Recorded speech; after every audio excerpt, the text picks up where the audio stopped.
Жишээ Батзорог төлөөлөгч санал хэлье. За баярлалаа.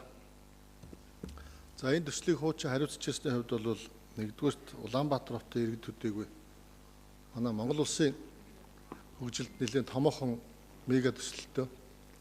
Тэгээ ер нь бол анх удаага гэж хэлэх 1982 оноос хойш Зөвлөх Улбат улсын зургийн институт хамгийн анх их багтаамжийн нийтийн тээвэр метроны асуудал Улаанбаатар хотод ярьж исэн тэр түүхээс ахуулаад Улаанбаатар хот бол 2012-оос 16 оны хооронд бол анх удаага энэ метроны асуудлыг хотын удирдлагын төвшөнд бол онцгойлон анхаарсан. За харамсалтай нь одоо засгийн газар тухайн үед шийдэггүйс улмаас өнөөдөр их хүрсэн.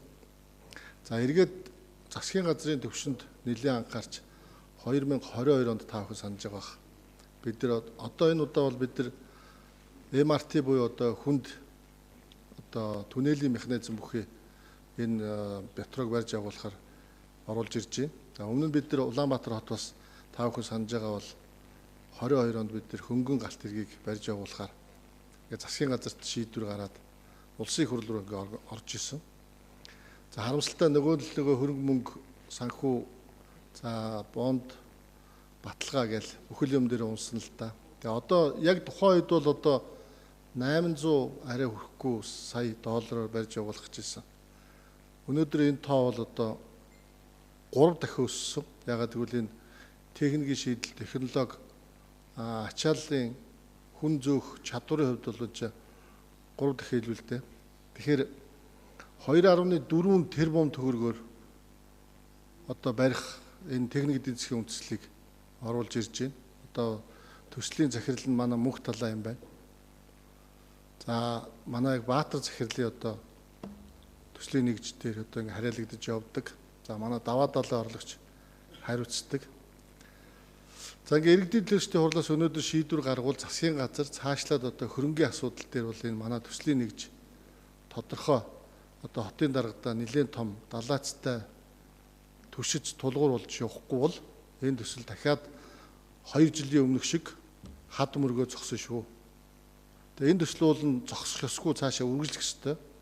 За энэ төслийг хэрэгжижээсээ явчаасаа гэдэг олон ард иргэдийн хүсэлт хүлээлт байгаа. Тэгэхээр энэ болгоныг одоо сайтар ухаарч сайн ойлгож ажиллаарай гэж нэгдүгürt төслийн нэгжийнхээ хамт олонд урам өгж хэлмээр байна.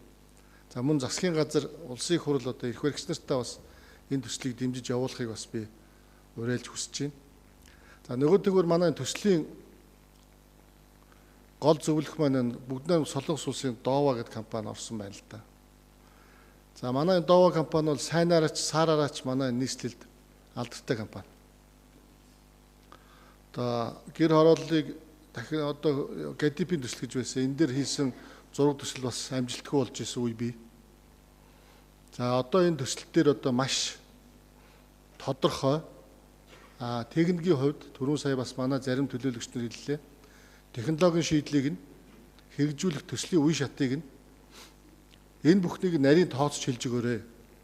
За мөн бас дахиад хэлэхэд дотоодын одоо бас гүйцэтгэгч компаниудаа туслан гүйцэтгэгчээр аваарай. Барилгын тухай хуулинд дуулан байдгийн тэгээд ихэвчлэн одоо манай зөвлөх үйлчилгээ гадаадын зээл тусламжч одоо ингээд орж ирээд 60-70% нь өөрсдөө хийгээд хусам нь одоо монголчууд үлддэг ийм гашуун туршлага байгаа учраас энэ төсөл дээр олон 10 одоо Монголын компаниуд тэдгээрийн одоо хүчрхэг ажилтан ажиллагс тэдгээрийн оюун ухааныг бас энд оролцуулах ёстой юм шүү гэдэг ийм хэдэн зүйлийг одоо хэлье. Тэгээд энэ төслийг одоо амжилттай сайн яваасаа гэдэг дээр бас бэлгшээж үг хэлье гэсэн ба.